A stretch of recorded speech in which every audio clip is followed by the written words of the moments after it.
আমি এক জায়গায় বেড়াতে এসেছি মানে একটা জিনিস নিতে এসেছি। তা এটা হচ্ছে আশ্রম। দেখো আশ্রমে কেউ নেই।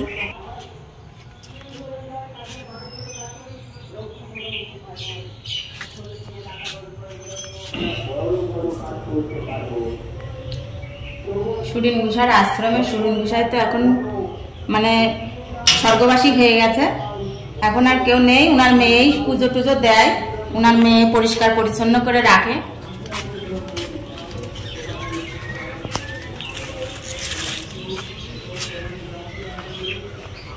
এটা তো আশ্রম, আর এই যে অঞ্জনা, আমাদের ছোট্ট নদী অঞ্জনা। আশ্রমের পিছনেই অঞ্জনাটা। দেখো অঞ্জনাটা কি সুন্দর, কালো মিচমিচে জল। তো চলে যাব আশ্রমে, কেউ নেই যতক্ষণ, বেশিক্ষণ দেরি করব না।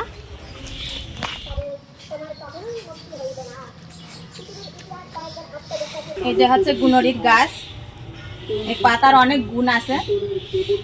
মরা মাছ দিয়ে চচ্চড়ি করে খাওয়া যায়।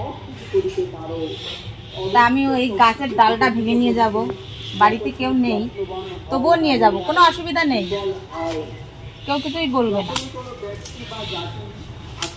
সুন্দর একটা গন্ধ বেরোচ্ছে পাতার।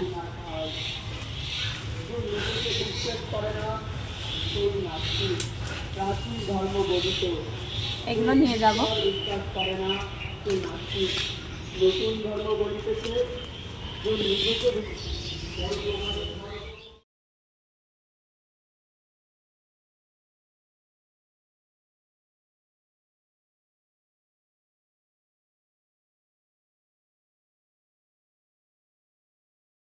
এই দেখো বন্ধুরা, আমি গুনরির পাতাগুলো ছিঁড়ে নিচ্ছি।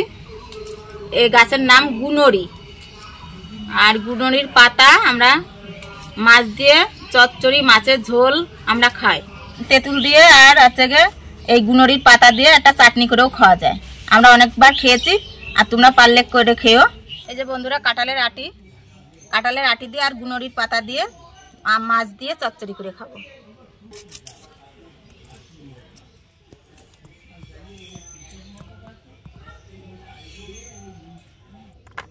এই যে গুঁড়ো মাছ, হলদি দেবো, লবণ দেবো, দিয়ে মাখিয়ে নেব।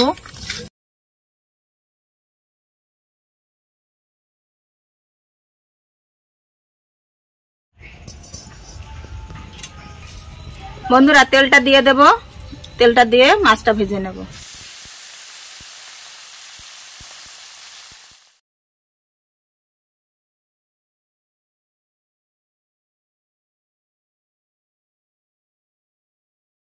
লবণ দেব,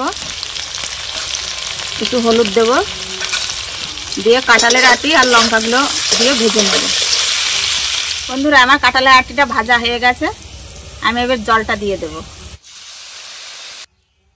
গুনরির পাতাগুলো এবার দিয়ে দেব।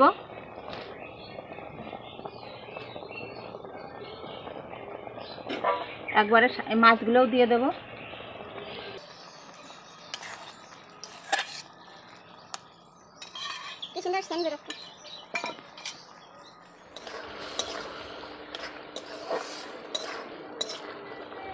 বন্ধুরা তরকারিটা হয়ে এসেছে, এবার আমি নামিয়ে নেব। তাহলে বন্ধুরা আমার তরকারিটা হয়ে এসেছে, তাহলে আমি খেতে থাকি, তোমরা দেখতে থাকো। আর ভিডিওটি যদি ভালো লাগে তাহলে একটা সাবস্ক্রাইব করে দিও। আজকের জন্য টাটা।